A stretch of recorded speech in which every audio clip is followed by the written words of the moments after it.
Hey guys, welcome back to my channel. Today we're working on some more budget-friendly fall DIYs. I'm working on some stuff for a tier tray, but it could also just be little shelf sitter items. They don't necessarily have to be used on a tier tray. We're using budget-friendly items, some even cheaper than the Dollar Tree. Let's get started with these projects. To start off, I have these wood pumpkin cutouts from Hobby Lobby. It's $1.99 for a 12-pack, and they are at least 40% off now, maybe even 50% off. And they do not have the holes in them, which the Dollar Tree ones do. So I think it is a better value at Hobby Lobby, but if you need to get them at the Dollar Tree, you can fill in the hole with some wood spackling. I am coloring this or staining this, whatever, with a furniture marker from the Dollar Tree, but you could also use some paint. You could also use some stain, or you can do some watered down stain.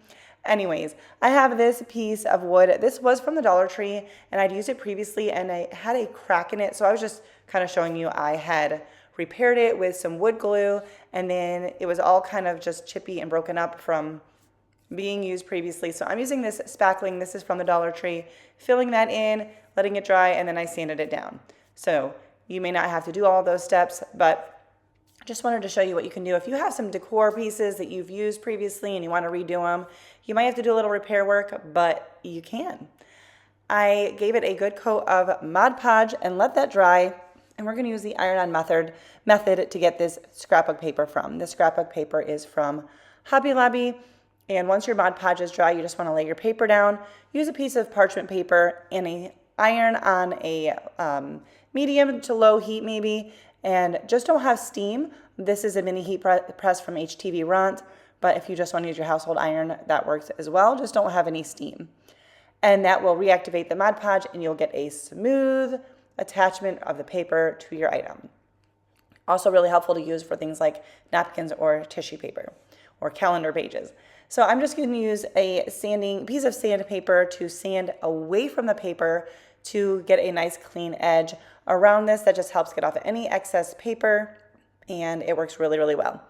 And then we are going to just take that pumpkin and hot glue that onto it. I think I was having trouble with my hot glue. I kept having this happen for several days, so I feel like this might show up a few times that I had issues with it. I think I got it all cleaned out and figured out. But a little bit of hot glue and attach that to our sign. And then for a tiny bit of embellishment, I have this orange and white baker's twine from Hobby Lobby. It came in a pack with a couple other colors. I think this one might have come in with brown and yellow. It is not a fall item, but I did pick it up with fall in mind. I'm just using a little finger bow technique. I don't know, there's better techniques. I've seen people do them. I've just never mastered it, but wrap it around your fingers, tie it off in the center, a little dab of hot glue. And then I did want to kind of just add another detail on the edges. So I'm using a very, very little bit of antique wax on my brush. Could also use brown paint or an ink pad and going around the edges. This just gives another detail. I find that the more details without overdoing it does make it look a little bit more store-bought or high-end. And I don't mind the torn look of the paper from sanding it. I actually like that look, but sometimes it's nice to cover it up with this as well. So that is it for this little sign. Because it was a busy paper with a lot of writing, I wanted something more simple and toned down on front, just so that it wasn't kind of over the top.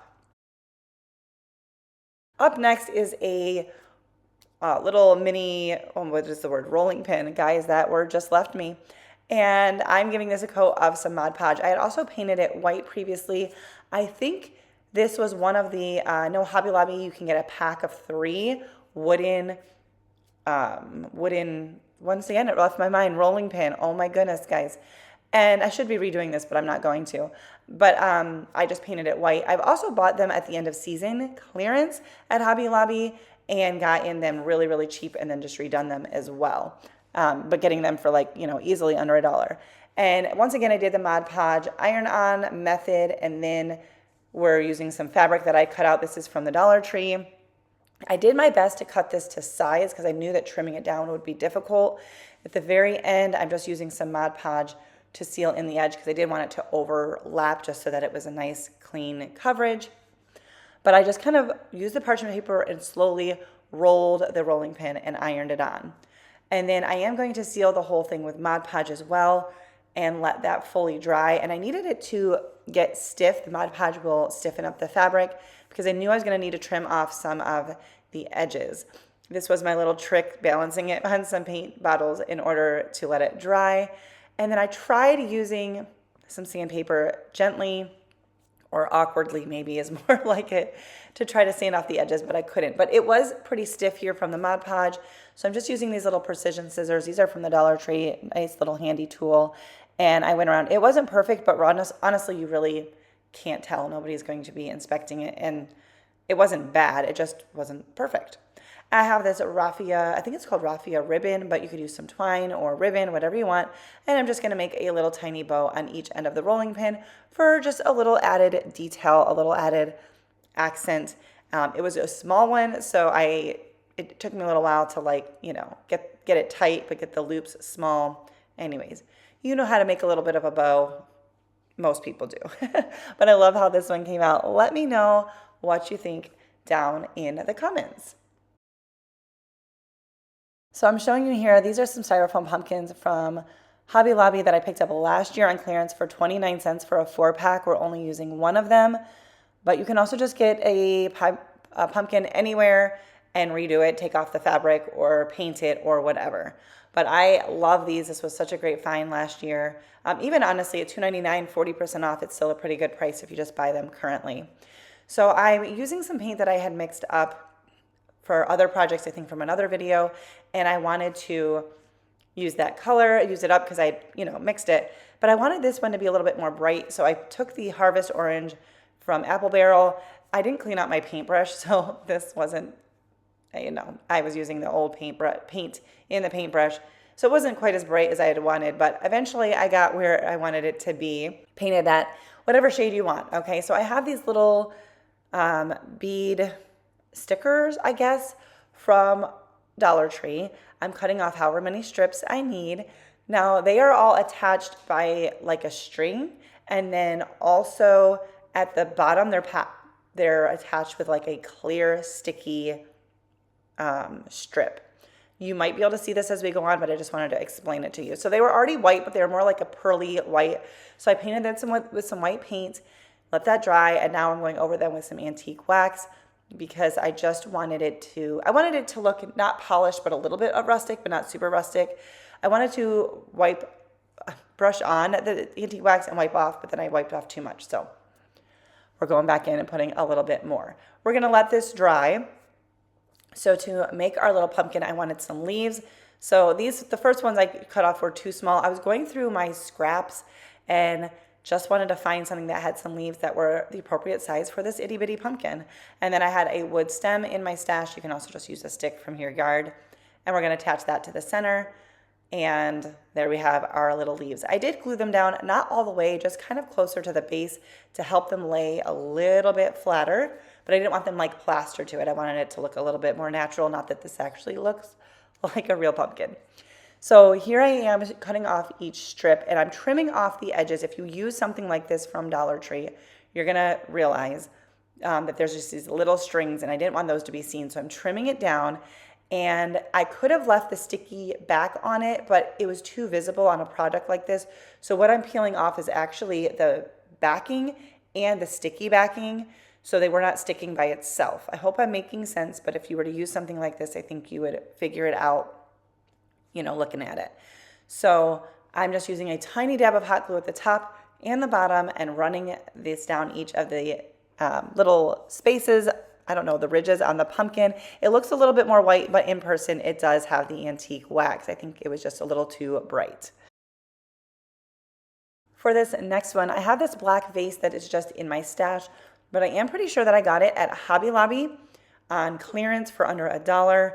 But Dollar Tree has some vases, and thrift stores, or just something you have on hand.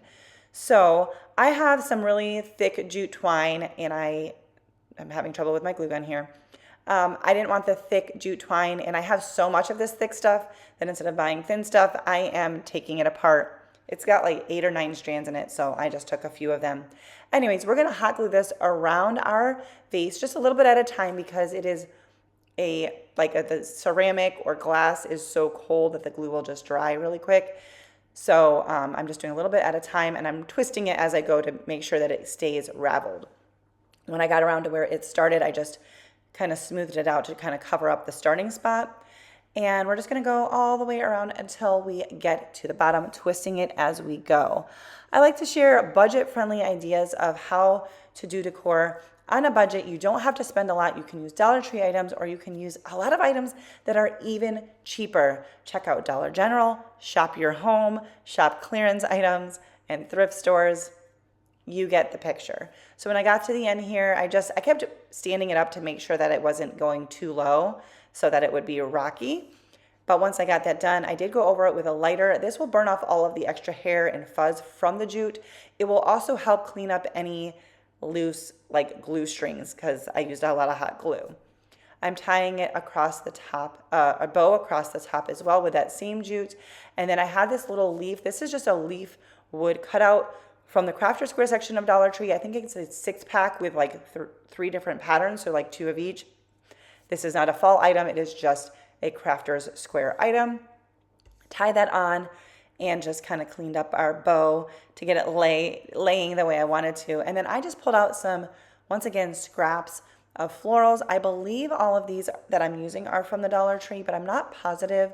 But I mostly get it at Dollar Tree, sometimes from Walmart, and then I will do Hobby Lobby once it's on sale or on clearance at the end. And I just put some sprigs of wheat and some pretty flowers, and this is how this one came out. And honestly, all of this was just things I had on hand, and I could easily pull that jute twine up and peel the glue off of it. It will hold well, but it can easily be taken apart if that's what I want in the future and just want to have it as a plain black vase.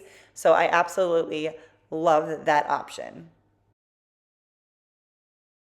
So for this next one, I have this pine cone. This is from the Dollar Tree. They've had them in acorns and pine cones. I'm hoping to find another acorn again this year because I really want to do some more acorns, but it's a shiny, glossy material, not quite my style. You could paint this any color you wanted. I am going to go for a little bit more traditional colors here. I am giving it a good coat of Mod Podge. I feel like the paint will adhere better to this material if I do that. Also, if you just wanted to spray paint that, this piece, that would also work as well. But it's been quite humid here, so that wasn't a good option for me.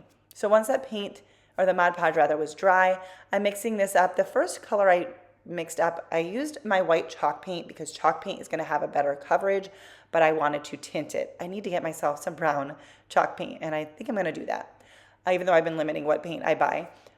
So I mixed in this burnt umber. This was from my HTV Rant paint pack, and it was fine, but I didn't love this color. It just wasn't quite right. But I gave it a full coat because I thought, well, this is going to give a really nice base coat anyway. I'm using my heat gun to dry it because at this point my finger was in the bottom here and I couldn't set this down without making a mess. So I went into my stash and found another color of brown that I'm not even mixing with anything, but because I had a good base coat, this acrylic paint was adequate for coverage. So I hope that's making sense. The acrylic paint doesn't always have as solid of a coverage as chalk paint, and my head gets in the way a lot. Sorry about that. But I'm just using paint that I have on hand. I have so much stuff in my stash that I'm trying to mix colors and make things work with what I already have. If you're enjoying this video, please give it a thumbs up. That helps me out. It lets YouTube know that you're liking my video, which makes them more likely to share it with someone else. And it also lets me know that you're liking my video. So now we're going to go in, once that was dry, with a little bit of Territorial Beige, and we're going to do a very light-handed dry brush just to pick up on the ridges of the pine cone to give that, just to bring out the texture of the pine cone so it doesn't look so flat and bland. So I just wanted to kind of highlight that, and then we're going to let that dry, and I'm going to seal this in with some clear wax by Waverly, and you're just going to brush this on, wipe it off a little bit, and then buff it out about 24 hours later. I don't actually think I show that final step of that. Maybe I do. I'm not totally sure. But you can also seal it back in with some Mod Podge. That works as well. But once again, I'm getting low on Mod Podge, but I have this clear wax in my stash. I will be buying more Mod Podge, but I'm determined to work through what I have in my stash. If you're new to my channel, maybe you're even new to YouTube and you don't know how it works, subscribe to my channel. YouTube is more likely to show you my videos if you subscribe to my channel and turn on the notification bell. Once you've subscribed to channels, they may or may not show you the videos in your homepage, but if you go to your subscription page on YouTube, you should be seeing those that you've subscribed to. So I would love it if you subscribe to my channel so that you could see my future videos. It also helps out my channel. So there's my little plug to my channel. This is how this one came out. I like it. It's simple. It's not over the top. I feel like this could be used for all of fall and even into winter. Maybe I'll put it away for Christmas, pull it back out after Christmas. I don't know, but I love this one. Let me know what you think. Thank you guys so much for watching. That is going to do it for today's video. If you liked it, don't forget to give it a thumbs up. And if you are new to my channel, please consider subscribing and make sure you turn on that notification bell so that YouTube lets you know when I upload another video. Thank you guys once again for watching, and I will see you in the next one. Bye guys.